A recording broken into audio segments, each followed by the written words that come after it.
சமாதிங்கிறது நான் சொல்லியிருக்கிறேன், நம்ம உயிருக்குள்ள இருக்கிற விஷயத்த. நம்ம உயிர் இருக்குல்ல, உயிர்ல 3 பொருள் இருக்கு. ஒரு உயிர்ங்கிறது 3 பொருளால் ஆனது. முப்பொருளால் ஆனது உயிர். அப்போ ஒரு உயிர் அப்படின்னா அது அகாரம், உகாரம், மகாரம். உருவம் அங்கிருந்து தான் வருது. அருவுருவம் அங்கிருந்து தான் செயல்படுது. புரியுதுங்களா? மறைபொருள், மறைபொருளா இங்க இந்த பிரபஞ்சத்திலே ரொம்ப பெருசு அப்படின்னா மறைபொருள், வெற்றிடம், ஒண்ணுமே இல்லாதது. அப்ப ஏதோ ஒண்ணும் இல்லாததுக்குள்ளதான் போய் மறைஞ்சி வாழ முடியும். இப்ப நீங்க தியானத்துல மகாரம் அப்படிங்கிற நிலை தான் அடைகிறீங்க. தியானத்துல என்ன நிலை அடைகிறீங்க? மகாரம். எப்படி மகாரம் ஆகுது? எண்ணங்கள் மறையுது, சுவாசம் மறையுது, சக்தி மறையுது. புரியுதுங்களா? அப்ப உங்க இருப்பும் மறையுது. அப்ப மறைஞ்சிட்டு அதுக்கப்புறம் அருளல். அப்ப யார் அருள்றது? நீங்க மறைஞ்ச உடனே அகாரம் வெளிப்படுது, அரு உருவம் வெளிப்படுது. அகாரம்ங்கிறது கடவுள் நிலை. மூணுமே கடவுள் நிலை தான். அகாரம்ங்கிறது அருளலுக்கான நிலை, அருள்றதுக்கான நிலை. மகாரம்ங்கிறது அருள நீ உங்களை தயார்படுத்துறதுக்கான நிலை. உங்களை முதல்ல அருள்றதுக்கு உங்களை மறைக்கணும் இந்த உலகத்துல இருந்து. அதுதான் மகாரம். அப்ப இந்த தியானம் மகாரத்துல வரும். அருளல்ங்கிறது அகாரத்துல வரும் இல்லையா? அப்ப இந்த வாழ்தல்ங்கிறது உகாரத்துல வரும். அப்போ நம்ம வெளியில ஏதாவது ஒரு பொருள் வாங்குறோம், ஏதாவது போறோம்னா ஊன்னு போடுறோம். ஊ. அது எதுக்கு? வாழ்க்கைக்கு தேவையான எரிபொருள். இப்ப வாழ்க்கைக்கு தேவையான எரிபொருளை ஊன்னு போடுறோம். உயிருக்கு தேவையான எரிபொருள் ஆன்னு சொல்றோம்.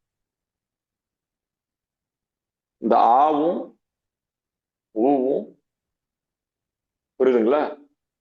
ஆவும் ஊவும் இம்முல மறையுது. ஆவும் அங்கதான் மறையுது. புரியுதுங்களா? இது அங்கிருந்து தோன்றுது. இன்னும் சொல்ல போனா இந்த ஊ அங்கிருந்து தோன்றுது. மகாரத்திலிருந்து இந்த உகாரம் தோன்றுனுச்சு. மகாரத்திலிருந்து இந்த அகாரம் தோன்றி மறைஞ்சி, தோன்றி மறைஞ்சி ஒரு விளையாட்டு ஒண்ணு விளையாண்டுட்டு இருக்கு. புரிஞ்சுட்டீங்களா? அப்ப இந்த அகார கடவுள் அப்படின்னா முருகன்ல இருந்து ஆரம்பிக்கும். அகார கடவுள்னா முருகன்ல இருந்து ஆரம்பிக்கும். புரியுதுங்களா? அப்ப முருகன்கிறது உயிர், உருவ மத்தி. உருவ மத்திய சொல்றது முருகன். அப்ப அவன் என்னவா இருக்கான்? அகார கடவுளா இருக்கான்.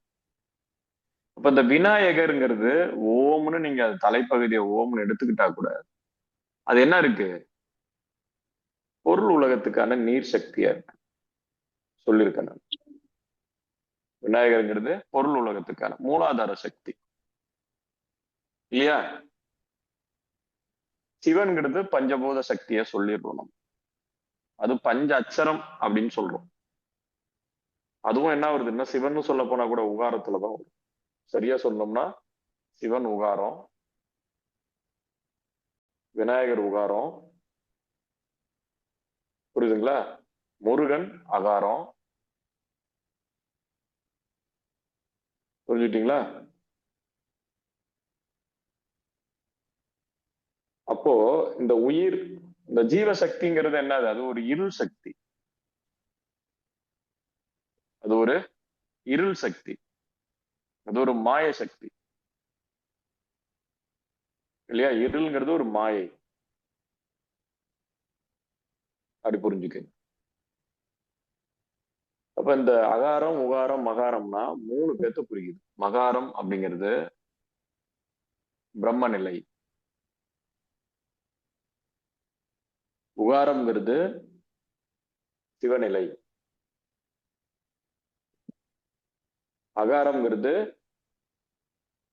உயிர்நிலை. அந்த உயிர்நிலையில முருகன் தான், முருகனுடைய பரிமாணம் தான் எல்லாம். அது சுதர்சனம் வச்சிருந்தாலும் முருகன் தான், மயில் கையில வச்சிருந்தாலும் முருகன் தான், மயில் இருக்க கொண்டையில வச்சிருந்தாலும் முருகன் தான். புரியுதுங்களா? அது முருகன் நிலை. முருகனுக்கு அது அடுத்தடுத்த சமாதி நிலைக்கு ஏத்த மாதிரி முருகனுடைய தோற்றம் மாறி மாறி மறையும். இந்த விஷ்ணுடைய தோற்றம் கூட முருகன் நிலை தான். புரியுதுங்களா?